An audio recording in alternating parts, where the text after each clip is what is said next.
Hello दोस्त, नमस्कार। कैसे हैं आप सब? स्टडी टू एवरीडे जीएस में आप लोग का स्वागत है। तब मैथ की क्लास देख रहे हैं खूब ना? खूब देखिए, दूसरों के साथ शेयर कीजिए, ठीक है। और ये जो है बीएसएससी और बीपीएससी के लिए बहुत महत्वपूर्ण है। जो सवाल इजी रहने का ये मतलब नहीं है कि जो मतलब ज़्यादा टफ रहेगा। सवाल इजी पूछेगा, आसान आसान जो बन सके लोगों से। और दूसरे एक दो सवाल ऐसा भी रहेगा जो लोगों से नहीं बनेगा, फंसाने वाला रहेगा क्या। और वहाँ पे समय को बचाना है, ठीक है। जो समय बचाएंगे वो जीएस और रीजनिंग में इन्वेस्ट करेंगे।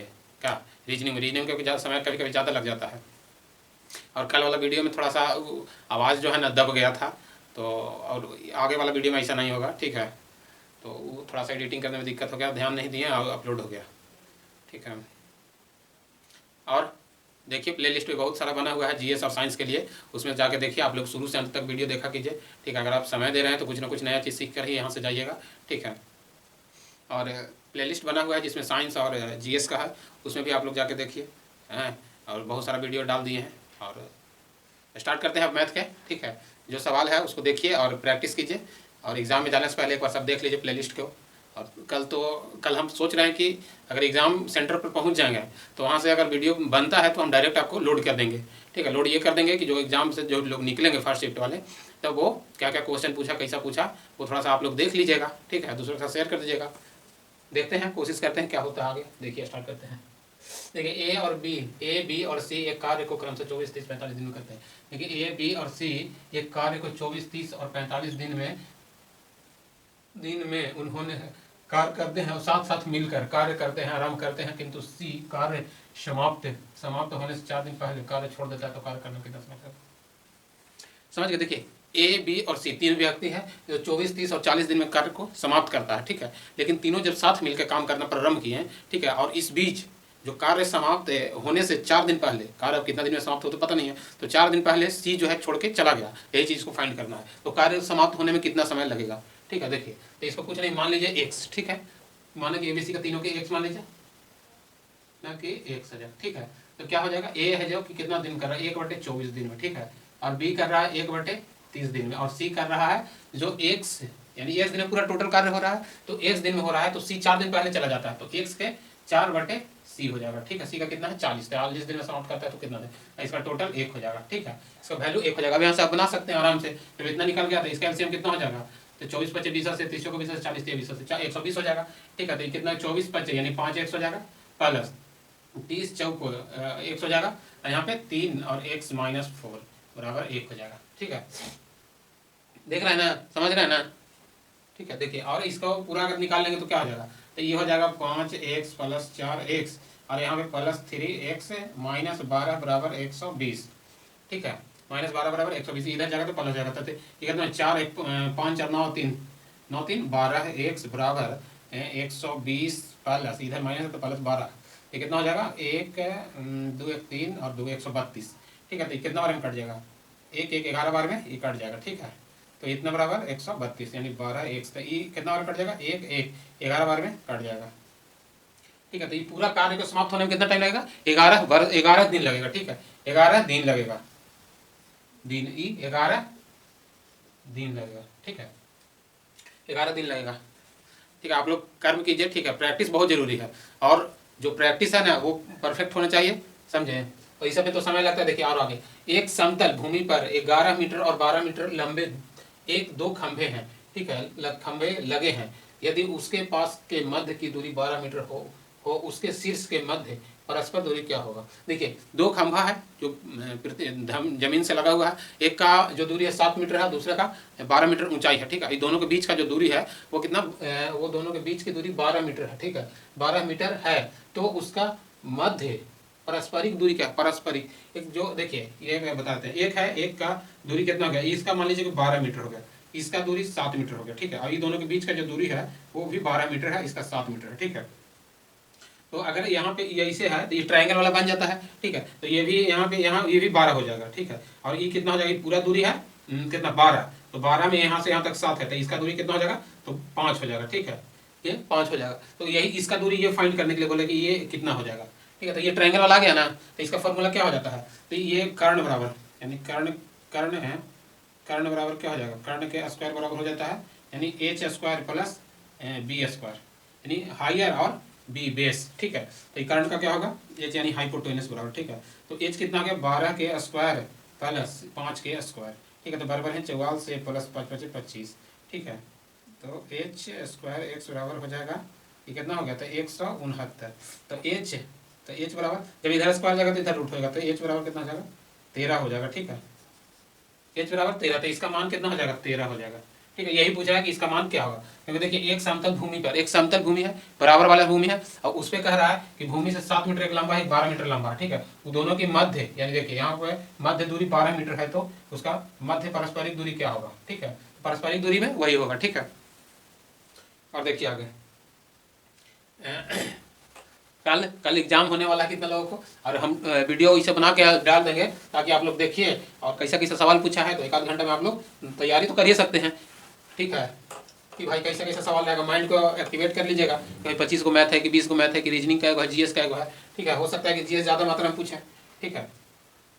और देखिए आगे डायरेक्ट एक नल 30 मिनट में एक टंकी को खाली कर सकता है, ठीक है। एक नल जो 30 मिनट में खाली कर सकता है, और एक दूसरा नल उसे 45 मिनट में खाली कर सकता है, और दोनों नल को साथ साथ खोल दिया जाए तो टैंक को खाली होने में कितना समय लगेगा। देखिए एक नल है, ठीक है। एक नल जो है एक टंकी, भरा हुआ टंकी को खाली करने में कितना टाइम लगता है 30 मिनट लेता है, और दूसरा जो नल है वो खाली करने में 45 मिनट लेता है, ठीक है। तो दोनों को अगर एक साथ हम खोल देंगे, भरा हुआ टंकी है, दोनों के एक साथ खोल देंगे तो कितने मिनट में क्या कर देगा, तो खाली कर देगा, ठीक है। तो इसका ऐसा जब भी रहे तो इसको कुछ नहीं करना, ठीक है। ये आ जाता है फॉर्मूला, इस पे आ जाएगा, ठीक है। इसका एक नल गुने दूसरा नल, और ये दोनों के जोड़ देंगे, तो यानी 30 प्लस 45, ठीक है। ऐसे कर देंगे तो भी ये आसान फॉर्मूला है। या फिर ये कितना कट जाएगा, ये हो जाएगा 75, यानी 30 45 बाई 75 हो जाएगा, ठीक है। अब इसको काटिए तो 15 पचे 75, 5 बार में 9 पचे 45, और 2 पचे 15 दूना 30, 9 दूनी 18, 18 घंटा में यानी 18 मिनट में, ठीक है। दोनों मिनट में तो ये भी 18 मिनट में भर देगा, 18 मिनट में टंकी को सॉरी खाली कर देगा, ठीक है। 18 मिनट का कर देगा, खाली कर देगा, ठीक है। तो ये सवाल जो भी है इजी है, थोड़ा इजी नहीं, ये पूछा हुआ है वही है, वही लाए हैं, चाहे वो बीपीएससी में पूछे या बीएसएससी में पूछे या बिहार के और अभी अन्य एग्जाम में पूछे, तो उसी चीज़ को हम लाए हैं, ठीक है।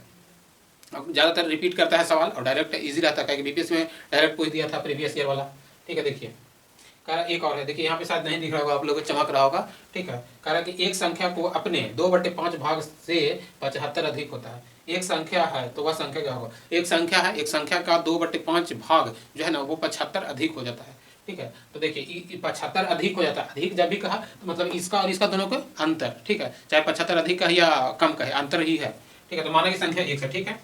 माना की संख्या 1 है, ठीक है। अब कह रहा है कि एक संख्या यानी एक संख्या है, ठीक है, उसका 75, एक संख्या उसका 75 2/5 है, तो ये 75 हो जाएगा, ये है। देखिए क्योंकि देखिए अगर इसको हम इधर ले जाएंगे तो ये 75 अधिक हो जाएगा, क्योंकि कह रहा है कि एक संख्या को अपने 2/5 भाग से 75 अधिक होता है। एक संख्या है जिसका 2/5 भाग कितना हो जाता है, अगर कोई संख्या उसका 2/5 भाग क्या हो गया कि वो 75 अधिक हो गया अपने भाग से, ठीक है। तो देखिए यहाँ पे इसको बनाएंगे, क्योंकि एक से यहाँ पे भी एक से, मतलब इसका इस तरह से आएगा, 1 से -75 बराबर इसका टोटल समीकरण इस टाइप में बनेगा, ठीक है। इस टाइप में बनेगा, क्योंकि देखिए इसलिए ऐसा बनेगा क्योंकि ये कह रहा है कि अगर हम इसमें 2/5 भाग ये 75 अधिक हो जाता है तो इसको हम इधर ले जाकर माइनस प्लस कर देंगे, तो ये टोटल समीकरण इस टाइप में बन जाएगा, ठीक है। अब इसको यहाँ से बनाइए, देखिए ये कह रहा है कि x पहले अधिक कर देंगे तो x से सॉरी -2x/5 बराबर 75, ठीक है। तो इसका एलसीएम 5 होगा, तो 5x - 2x बराबर 75, इसलिए 3x बराबर 5 बराबर 75, यहाँ से काट दीजिए तो ये कितना हो जाएगा 25, और 25 पचे 25 से 125, यही 125 इसका आंसर आ जाएगा। कितना आ जाएगा 125, 125, ठीक है। 125 आ जाएगा, वह संख्या है, वह संख्या 125 है, ठीक है। तो ऐसा ही है। और आगे देखिए आप लोग देखिए अधिक से अधिक, आइए देखते हैं आगे, ठीक है। मेरे चैनल को अधिक से अधिक शेयर कीजिए, सब्सक्राइब कीजिए, मेरे पे चैनल पे पहली बार आए हैं तब, ठीक है। और सवाल से सब जो है एग्जाम में पूछा हुआ है प्रीवियस ईयर का, चाहे बीपीएससी में पूछा हो या बीएसएससी में पूछा हो या फिर बिहार दरोगा में पूछा हो या पुलिस में पूछा हो, ये सब सवाल इजी है लेकिन ये पूछा हुआ है, ठीक है। और थोड़ा आप लोग दूसरे के साथ शेयर कीजिए। देखिए कह रहा है एक वृत्त 14 सेंटीमीटर की त्रिज्या वाले एक वृत्ताकार तार को काटा जाता है, ठीक है, और उसे वर्ग बनाया जाता है, तो वर्ग का क्षेत्रफल क्या होगा, ठीक है। एक 14 मीटर त्रिज्या वाले वृत्त के, ठीक है, 14 मीटर त्रिज्या वाले वृत्त के तार को काटा जाता है परिधि में, वृत्ताकार, वृत्ता आकार, वृत्त आकार में काटा जाता है और उसको वर्ग बनाया जाता है। ठीक है, उसको वर्ग बनाएंगे और वर्ग का क्षेत्रफल उसमें बता रहा है। ठीक है, तो वृत्त की परिधि, परिधि का यानी जो बाउंड्री होता है उसका फॉर्मूला क्या होता है, तो वृत्त की वृत्त की परिधि या वृत्ताकार, ठीक है, ये होता है 2 पाई r हो जाएगा। ठीक है, 2 पाई r, 2 यानी r बराबर यहाँ पे कितना है 14 सेंटीमीटर है। ठीक है, तो वृत्त की परिधि हो गया 2 पाई r, तो यानी 2 यानी पाई के मान 22/7, यहाँ पे r 14 है। ठीक है, ये आप जानेंगे वृत्त की परिधि का फॉर्मूला क्या हो जाएगा, तो वृत्त की परिधि का 2 पाई r होगा। ठीक है, तो यहाँ पे काटेंगे 7 दूना 14, 2 बार में इसको करेंगे मल्टीपल, यानी तो 22 दूना 44, 44 दूना 88, 88 सेंटीमीटर आ गया। ठीक है, ये 88 सेंटीमीटर क्या आ गया, ये वृत्त की परिधि, वृत्ताकार, वृत्त के परिमाप भी आ गया और वर्ग का परिमाप भी आ गया। यानी ये इसको बोल सकते हैं कि वृत्त की परिमाप, वृत्त की परिमाप या बाउंड्री बोल सकते हैं या फिर वर्ग के परिमाप, वर्ग के परिमाप। ठीक है, ये दोनों आ गया। ठीक है, तो ये वर्ग के परिमाप आ गया, तो वर्ग के परिमाप, तो एक भुजा का निकालना है, तो यानी वर्ग का भुजा बराबर क्या हो जाएगा, तो वर्ग का भुजा बराबर हो जाएगा, वर्ग का भुजा बराबर यानी परिमाप यानी वृत्त के परिमाप। ठीक है, अति वर्ग का परिमाप, वर्ग का परिमाप बाई 4 हो जाएगा। ठीक है, तो वर्ग का यहाँ परिमाप कितना 88, तो 88/4 यानी आ गया 22। ठीक है, 22 सेंटीमीटर, 22 सेंटीमीटर। यहाँ पे पूछ रहा है कि वृत्त का क्षेत्रफल, तो क्षेत्रफल वृत्त का क्या हो जाएगा, तो वृत्त अति वर्ग का क्षेत्रफल, तो वर्ग का क्षेत्रफल क्या हो जाएगा, वर्ग का क्षेत्रफल हो जाता है भुजा स्क्वायर हो जाएगा, भुजा स्क्वायर।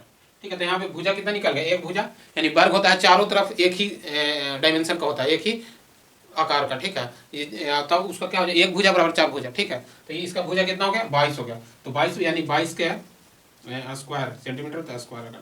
ठीक है, तो 22 का स्क्वायर कितना हो जाएगा, तो 22 का हो जाएगा 4 2 दूनी 4 22 × 22।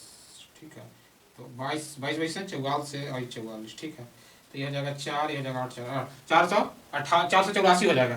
ठीक है, ये कितना हो जाएगा 484 सेंटीमीटर स्क्वायर हो जाएगा। ठीक है, तो इसका फॉर्मूला, इसका कितना आ गया, यानी वृत्त वर्ग का क्षेत्रफल, वर्ग का क्षेत्रफल आ जाएगा 484 सेंटीमीटर स्क्वायर। ठीक है, तो यहाँ समझ गया। देखिए वृत्त का ही फॉर्मूला आ गया, वृत्त का क्षेत्रफल क्या होता है, वृत्त का क्षेत्रफल पाई r स्क्वायर होता है। ठीक है, पाई r स्क्वायर होता है, वृत्त के परिमाप हो जाएगा 2 पाई r हो जाता है, तो वृत्त की परिमाप यहाँ से निकाल दिया, वृत्त के परिमाप क्या हो जाएगा 2 पाई r, तो यहाँ r दिया हुआ है, तो इसलिए ये परिमाप आ गया, और परिमाप से हम इसको बाउंड्री आ गया, तो ये वर्ग का वृत्त का भी परिमाप हो गया और भुजा का भी परिमाप हो गया, तो दोनों का परिमाप हो गया। तो यहाँ से फिर आपको एक भुजा निकाल दिए, आपको यहाँ से एक भुजा निकाल दिए, तो एक भुजा 22 सेंटीमीटर आ गया। ठीक है, अब 22 सेंटीमीटर का यहाँ भुजा, तो यानी वृत्त वर्ग का क्षेत्रफल क्या भुजा स्क्वायर, तो यहाँ पे भुजा स्क्वायर कर दिए। ठीक है, और देखिए आगे आगे आपको यहाँ पे दो फॉर्मूला पता चल गया, यानी वृत्त का भी, वर्ग का भी और इसका भी। ठीक है, सवाल जो भी है ना, ये सब पूछा हुआ सवाल है, बिहार के एग्जाम में ही पूछा हुआ सवाल है और यही सब पूछेगा, इसी में थोड़ा सा इन्होंने करके पूछ सकता है। देखिए देखिए, मेरे आयु मेरे भाई की आयु से दुगना है। ठीक है, अब यहाँ पे देखिए, मेरे आयु मेरे भाई की आयु से दुगना से 2 वर्ष कम है, दुगना से 2 वर्ष कम है, दुगना से 2 वर्ष कम है। ठीक है, यदि मेरा, यहाँ पे यदि मेरा होना चाहिए,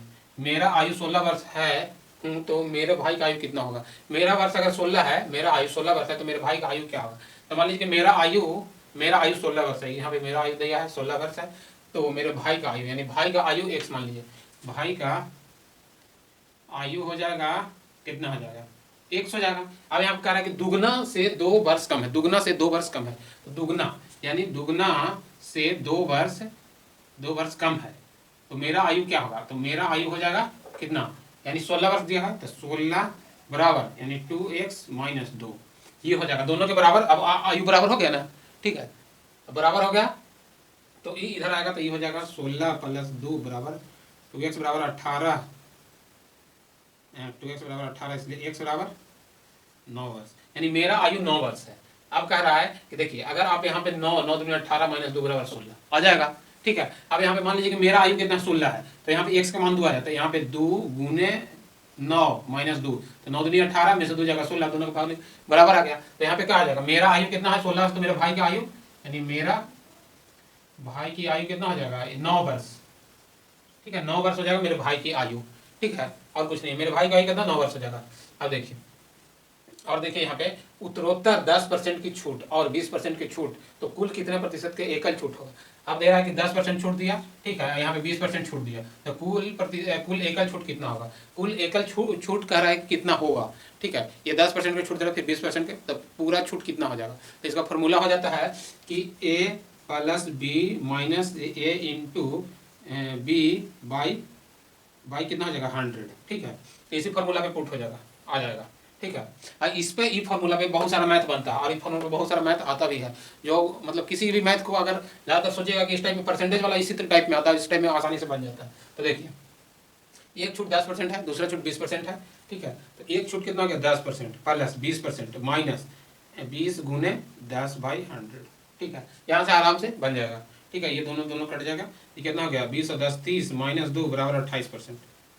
एकल छूट यानी 28% आ जाएगा। इसका एकल छूट कितना आ जाएगा 28% आ जाएगा, ठीक है। इसका एकल छूट कितना आ जाएगा 28% आ जाएगा, ठीक है। अधिक से अधिक देखिए, दूसरों के साथ शेयर कीजिए, ठीक है। और क्या देखिए और आगे, और देखिए कल एग्जाम पे आप लोग जाने से पहले थोड़ा सा देख लीजिएगा, रिवाइज करके प्लेलिस्ट में बना हुआ है, वहाँ पे जीएस और साइंस का भी है, उसमें आप लोग जाके आराम से देख लीजिएगा, ठीक है। और देखिए एक और आगे क्वेश्चन देखते हैं। देखिए एक परीक्षा में उत्तीर्ण होने के लिए एक विद्यार्थी को 36% अंक आवश्यक है।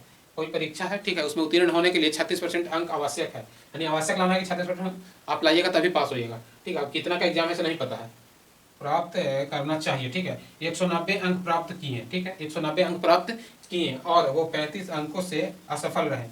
190 अंक प्राप्त किए लेकिन 35 अंकों से असफल रहे, तो उस परीक्षा में पूर्ण अंक कितना था, उस परीक्षा में पूर्ण अंक कितना था, ठीक है। तो ऐसा जो भी सवाल रहे तो कुछ नहीं, आप पहले जो है 36% आ गया, 36% आ गया, तो आप देखिए 36% लाने के लिए उसको कितना कितना अंक चाहिए, तो वो 190 अंक लाया, ठीक है। और वो कितना अंक से फेल कर गया 35 अंक से फेल कर गया, और उसको पास होने के लिए 36% अंक चाहिए, ठीक है। तो 36% पास होने के लिए 190 अंक लाया और वो 35 अंकों से फेल कर गया, तो यानी 190 और 35 जोड़ देंगे तो 36% अंक के बराबर हो जाएगा, ठीक है। तो इसे निकल जाएगा। तो देखिए 36% यानी 190 प्लस 35 इसके टू 36%।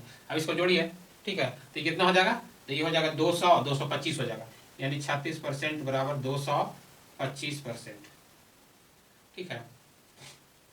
कहीं गड़बड़ तो नहीं ना हो रहा है, 90 पर 35 36%। अब देखिए तो इसको 100 कर देंगे, ठीक है। अब ये 36 हो गया तो कट सकता है, यानी 18 दूना 36, ये है 190 अंक प्राप्त किए। देखिए इसको काटिए, ठीक है, तो ये कट जाएगा कितना बार में, ये 9 चौको 36, 4 बार में, और 25 चौको 100 कटेगा, ठीक है। ये कितना कट गया, तो अभी कट गया इसको और इसको काटना है, तो ये कितना 9 बार में कट जाएगा, 25 नवाइए आ जाएगा, 25 नवाइए 2 25, ठीक है। अब यहाँ पे 25 और ये 25 तो मल्टीपल हो जाएगा दोनों का, ठीक है।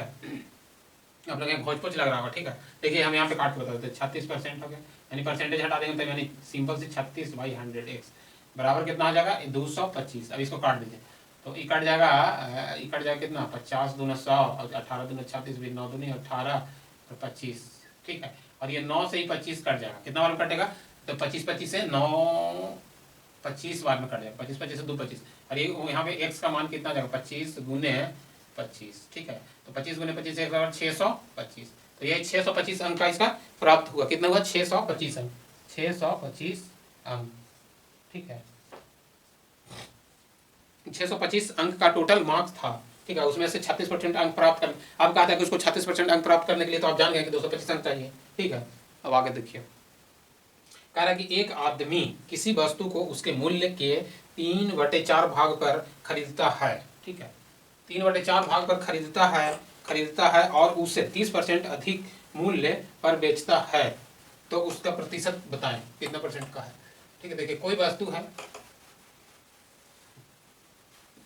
देखिए एक आदमी किसी वस्तु को उसके मूल्य पर 3/4 भाग पर खरीदता है, 3/4 भाग पर खरीदता है, जो वस्तु के मूल्य है उसका 3/4 भाग पर खरीदता है और 30% अधिक मूल्य पर बेचता है, ठीक। कोई वस्तु है, ठीक है, उस वस्तु के जो मूल्य है उसको हम 3/4 भाग में खरीद लिए, ठीक। जब 3/4 भाग में खरीद लिए तो और मूल्य से हम 30% अधिक उसको अंकित करके बेचेंगे तो हमको कितना प्रतिशत का लाभ होगा, वही बोल रहा है क्वेश्चन, ठीक है, कितना प्रतिशत का लाभ होगा। देखिए तो माना कि मूल्य 100 रुपया, ठीक है, 100 रुपया है। अब कह रहा है कि 3/4 भाग पे खरीदा, तो 100 रुपया का 3/4 भाग तो कितना हो जाएगा 25 बार में, तो 25 3 75, यानी 75 रुपये में खरीदा। अब कह रहा है कि जो मूल्य था उस पर हम 30% अधिक किए, तो मान लीजिए कि 100 मूल्य था, अब उसको कितना 130 पर यानी 100 और 30% अधिक किया था 130 रुपया। अब 130 रुपया में बेचा और उसको कितना 75 रुपये में खरीदा था, ठीक है। तो इसको हम लेस करेंगे, घटाएंगे, ठीक है। तो इसको घटाएंगे तो कितना आ गया 5 और ये हो गया 12 5, यानी 55 रुपये हमको फायदा हुआ, ठीक है। जब 55 रुपये फायदा हुआ तो कितना परसेंट पे, कितना रुपये पर, तो जो हम पूंजी लगाए, तो पूंजी हम कितना लगाए 75 रुपया, तो 55 रुपया फायदा हुआ 75 रुपया में, तो कितना परसेंट होगा, ठीक है। यही पूछ रहा है कितना प्रतिशत होगा, ठीक है। तो अब देखिए इसको कैलकुलेट काटिए, तो काटिएगा तो 3 बार में और 4 बार में, ठीक है। तो 55 चौको कितना हो जाएगा 55 25 5 को 20 2 और 55 25 227 275 बाई 3 27 नहीं 5 को 20 तेरा जीरो ना होगा 5 को 20 हाथ में 2 55 25 2 5 को 20 2 5 को 20 और 2 22 220 आ जाएगा, ठीक है। कितना आ जाएगा 220 220 आ जाएगा 220 बाई 3 आ जाएगा। अभी इसको काटिए तो कितना वाला कट जाएगा, तो 7 21 और 3 3 9 1 बाई इतना प्रतिशत का इसका क्या होगा फायदा होगा, यानी 73.1/3% का इसका फायदा हुआ, समझे। इसका सिर्फ इतना रुपया में अधिक मूल्य पर और इतना रुपया कम में खरीदा। यहाँ सबसे बड़ा चीज होता है कि लैंग्वेज को आपको समझना, ठीक है। अब कह रहा है कि कोई वस्तु है उसको 3/4 रुपये खरीदा, तो 3/4 भाई कितना होगा, ठीक है। तो मान लीजिए कि वस्तु का मूल्य 100 रुपया है, तो उसका 3/4 यानी 75 रुपया होगा। अब कह रहा है कि जो मूल्य था उस पर 30% अधिक हम अंकित करके बेचे, तो 30% अधिक अंकित किए, तो 130 और 75 यानी 55 रुपये का उसको फायदा होगा, ठीक है। तो इस प्रकार इसको 73.1/3% का फायदा हुआ। और आगे देखिए, चलिए आइए आगे देखते हैं, ठीक है। इसके बाद अब कल तो शायद वीडियो कल भर रहेगा 23 तारीख तक, फिर परसों नहीं डाल पाएंगे, और फिर परसों के बाद फिर हम आ जाएंगे बीपीएससी में, ठीक है। उसमें जो पैटर्न वगैरह चेंज किया है उसी के आधार पर हम करेंगे तैयारी आगे, और भी लोगों को लाएंगे जो आपको मैथ वगैरह फिर और हिस्ट्री वगैरह साइंस वगैरह बताएंगे, ठीक है। तो जनवरी से एकदम रेगुलर चलेगा, खाली बीपीएससी ही चलेगा, ठीक है। आपको एकदम तोड़ा फोड़ दोनों करना है, बीपीएससी चाहे मेंस हो या पीटी हो, ठीक है। तो आइए शुरू करते हैं आगे, ठीक है। एक राजन एक मशीन को 52 लाख रुपया में घाटे में बेचता है, ठीक है। 52 लाख रुपया में बेचेगा तो उसको घाटा होगा, ठीक है। यदि उसे 62 लाख रुपए में बेचता है, कह रहा है कि 52 लाख रुपए में बेचेगा तो घाटा होगा, लेकिन अगर वो 62 लाख रुपए में बेचता है तो उसको लाभ का 9 गुना अधिक होता है, ठीक है। उसका लाभ उसके पूर्ण घाटे का, जितना वो पूर्ण घाटा पहले हुआ ना उसका 9 गुना लाभ होता है, ठीक है। देखिए एक जो कंपनी वाला है, ठीक है, मशीन एक बेचता है 52 लाख रुपए में बेचता है तो उसको घाटा होता है, लेकिन वही मशीन को जब वो 62 लाख रुपए में बेचता है तो उसको उतना घाटा हुआ उसका 9 गुना फायदा होता है, ठीक है। इतना 9 गुना लाभ होता है, ठीक है। तो मशीन का क्रय मूल्य क्या था, क्रय यानी कितना में खरीदा था, ठीक है। तो देखिए इसको कितना में खरीदा था, माना कि मशीन की कीमत x मान लीजिए, ठीक है। माना कि ठीक है कि मशीन की कीमत x, ठीक है, कीमत x है, ठीक है। अब कह रहा 52 लाख रुपए में बेचा तो घाटा हुआ, ठीक है। तो 52 लाख रुपए में बेचा तो घाटा हुआ, अब कितना घाटा हुआ पता नहीं है। अब कह रहा है कि जब 62 लाख रुपए में बेचा 62 लाख में, तो उसको घाटा का 9 गुना लाभ हुआ, तो इसमें 9 गुना लाभ हुआ, ठीक है। अब यहीं से बन जाएगा, इतना इक्वालिटी करना बराबर जरूरी है, क्योंकि इधर जब बेचा तो 9 गुना फायदा हुआ, इधर जब बेचा तो 9 गुना घाटा हुआ। तो अब हम 9 गुना कर देंगे तो इसको बराबर में आ जाएगा ना, अब इसको मल्टीपल कर दीजिए। लेकिन ये इधर नहीं, ये मानिए अथी है ना, इसको इधर से होगा, यानी x - 52 हो जाएगा, यानी x - 52 हो जाएगा, ठीक है। अब आ जाएगा, ठीक है। देखिए ये हो जाएगा 9x - 52 इंटू 9 बराबर यानी 62 इंटू x है। अब इसको x है तो इसको इधर लाएंगे तो 9x माइनस इधर आ जाएगा तो प्लस हो जाएगा ना, प्लस x बराबर इधर माइनस है तो इधर जाएगा तो प्लस जाएगा 52 गुने 9 प्लस 62, ठीक है। अब ये एक आ गया फॉर्म में, तो 10x हो गया। अब इसको कीजिए तो 9 दूनी 18, हाथ में 1 और 9 × 45 है 46 प्लस 62, इसको जोड़िए तो ये हो जाएगा 8 2 10 के 0 हाथ में 6 12 13 और ये 4 1 5 553 10 1 बराबर 530 लाख होगा, ठीक है, लाख। अब इसे ये कट जाएगा तो 1 बराबर 53 लाख, ठीक है। ये 53 लाख जो किसका कीमत हुआ यानी क्रय मूल्य, ये 53 लाख इसका क्रय मूल्य था। अब देखिए इसको अगर मान लीजिए कि यहाँ 53 माने 52 तो 1 लाख रुपए का, ठीक है। अब यहाँ पे कितना हो जाएगा 52 माइनस 3, तो ये 9 और इसको 9 से गुना करेंगे तो ये कितना जाएगा 1 माइनस 9, क्योंकि अगर हमें यहाँ 53 रखेंगे माइनस 52 तो 1 और यहाँ पे कितना आ जाएगा 1 62 61 और यहाँ पे हो गया 53 तो इसको 9 तो 9 और ये कितना 52 9 और इसको हम घटाएंगे 1 9 कितना माना 1 पर 53 तो 53 घटाएंगे तो 62 में 53 जाएगा तो 9 आ जाएगा। दोनों का वैल्यू पुट करने के बाद ये तो सही है। ये कितना आ जाएगा 53 लाख। क्राइम जो है 53 लाख हो जाएगा मशीन का। ठीक है, तो यहाँ पे वैल्यू रखेगा तो आ जाएगा बराबर। अब देखिए आगे में ठीक है, यदि किसी बिजली के बिल में अगर किसी बिजली के बिल में 25% छूट दिया जाता है तो अभी भी उसको 1788 रुपये भुगतान करना है। तो बाकी रहा परिणाम में बिजली का बिल कितना होगा। ठीक है, देखिए अब कह रहे हैं कि जो हम 25% अगर कोई जितना जो बिजली बिल है आपका वो 25% आपको छूट दिया गया। ठीक है, जब छूट दिया गया तो आपको अभी छूट देने के बाद भी 1788 रुपया पेड करना है। ठीक है, तो प्रारंभ में बिजली का बिल कितना था, तो जी 1788 रुपये प्रारंभ में था वो कितना परसेंट के बराबर है। तो ठीक है, देखिए 1788 जो है ना वो कितना परसेंट के बराबर है। ठीक है, देखिए 25% तो छूट दे दिया, तो यानी 25% हम छूट दे दिया, तो ये जो बचा ये कितना पेड करना है, तो 75% पेड करना है। तो ये कितना परसेंट 75% के बराबर हो जाएगा। 75% यानी 75% के हम कितना 3/4 लिख सकते हैं। ठीक है, 3/4 लिख सकते हैं तो एक्स का मान आ जाएगा। ठीक है, तो ये 3x मान लीजिए, ये 4 बराबर 100 यानी 1788 आ जाएगा। तो इसको काटिए, तो काटिएगा तो कितना आ जाएगा, इसको काटिए 3 से, तो 5 3 15 और 9 3 27 2 6 3 18। ठीक है, अब इसको मल्टीपल करिए x × 596 बाई × 4। ठीक है, तो 9 6 को 24 2 और 9 को 36 और 2 38 38 3 और 5 को 20 और 3 23 2384 रुपया। इसको 2384 रुपया इसका कीमत आ गया, यानी भुगतान कितना करना था, तो 2384 रुपया टोटल इसको भुगतान करना था। ठीक है, कितना 2384 रुपये इसको टोटल भुगतान करना था, लेकिन जब उसको 25% छूट मिलेगा तब उसको 1788 रुपये भुगतान करना था। ठीक है, तो ये 1700 कितना के बराबर आएगा, 75% के बराबर। अब इसको हम घटाएंगे तो 25% के मान आ जाएगा। ठीक है, देखिए इसी तरह आगे देखिए कह रहा है कि तीन संख्याओं का योग 65 है। 3 संख्या का योग 65 है यदि पहली संख्या दूसरी संख्या का अनुपात इतना है। देखिए अनुपात वाला ही बहुत पूछता है। ठीक है, अनुपात वाला जो पूछता है ना उसको बनाना जरूरी है।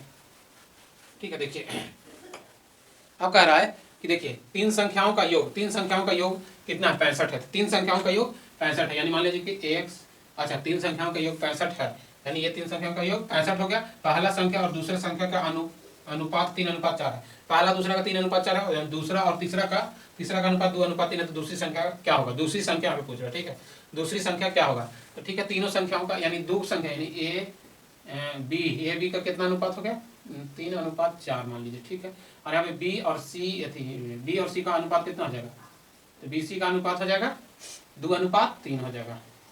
2:3 हो जाएगा, तो तीनों का मान आ जाएगा ना। तो मान लीजिए कि होता है ए बी अनुपात बी सी। ठीक है, ए बी अनुपात बी सी, तो इसी पर फॉर्म पुट कर दीजिए, तो 3:4 हो जाएगा और 2:3 हो जाएगा। इसको कर दीजिए तो 4 12 और 2 दूनी 4 दूनी 8 3 दूनी 6। ठीक है, ये तीनों अनुपात में आ गया। अब कह रहा है तीनों अनुपात का योग 165 है, अच्छा सॉरी 65 है खाली कटेगा तो काट दीजिए 3 एकम 3 4 एकम 4 6 एकम 6, यानी 3:4:6 आ गया। 3:4:6 आ गया। ठीक है, और 3:4:6 आने के बाद इसका योग 65 है, तो इसका कर दीजिए यानी 3x + 4x + 6x = 65। तो b का मान पूछ रहा है ना यहाँ पे, सॉरी b का, तो यहाँ पे कुछ नहीं कीजिए 4 लिखिए नीचे ऊपर, और ये तीनों के कितना होगा 6 4 10 3 13 × 65। ये कितना 13 5 65 5 5 को 20, यानी 20 आ जाएगा। इसका मान 20 आ जाएगा आपको, ये इसका मान दूसरा का मान 20 आ जाएगा। ठीक है, दूसरा का मान कितना आ जाएगा 20 आ जाएगा। और देखिए और एक है दो संख्याओं का अनुपात इतना है, कह रहे हैं दो संख्याओं का अनुपात कितना है, दो संख्याओं का अनुपात 7:9 है। ठीक है, इसमें 20 को कम कर दिया जाए, 20 कम कर दिया जाए तो नया अनुपात 3:5 हो जाता है। देखिए समय कम है, इसे देखिए 7x - 20 कम करना है और फिर 9x - 20 कम करना, तो अनुपात कितना आ जाता है 3:5 आ जाएगा। अब इसको कर देंगे तो 7 × 5 = 35 x - 20 × 100 = 9 × 27 x - 20 = 30 60। इसको कर दीजिए तो इधर ले जाते 35 x - 27 x = 60 है, इधर प्लस हो जाएगा 100। ठीक है, तो घट जाएगा तो 40 हो जाएगा।